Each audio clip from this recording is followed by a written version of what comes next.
నవ్యాంధ్రప్రదేశ్ రాజధానిలో ఐటీ కంపెనీలకు పునాదులు పడుతున్నాయి. గతంలో హైదరాబాద్ లో హైటెక్ సిటీ ఏర్పాటు ద్వారా లక్షల మందికి ఉపాధి అవకాశాలు కల్పించిన ముఖ్యమంత్రి చంద్రబాబు అదే పట్టుదలతో రాజధాని ప్రాంతంలో ఐటీకి ఇవాళ అంకురార్పణ చేస్తున్నారు. ఆటోనగర్లోని ఇన్వెల్ స్క్వేర్ భవనంలో ఏర్పాటు చేసిన ఐటీ కంపెనీల సముదాయాన్ని మరి కాసేపట్లో ముఖ్యమంత్రి ప్రారంభించనున్నారు. ఇన్వెల్ స్క్వేర్ కేంద్రంగా యాక్సెల్, ఎడ్బ్రీ, MSR Cosmos, Advance Soft, JLT, Wintech వంటి కంపెనీలతో పాటు మన దేశానికి చెందిన పేటీఎం కూడా అక్కడ శాఖను ఏర్పాటు చేస్తోంది. విజయవాడను సైబర్ వాడగా మార్చేందుకు రాష్ట్ర ప్రభుత్వం తీవ్ర కసరత్తే చేసింది.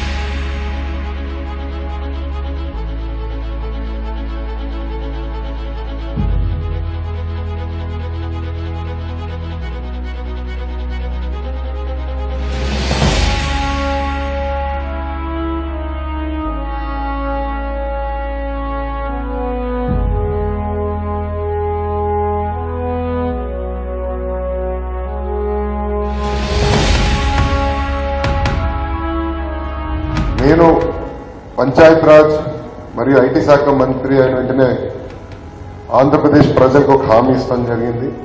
2019 నాటికి 1 లక్ష మందికి మన రాష్ట్రంలో ఐటీ ఉద్యోగాలు కల్పిస్తానని ఆనాడు హామీ ఇస్తాం జరిగింది.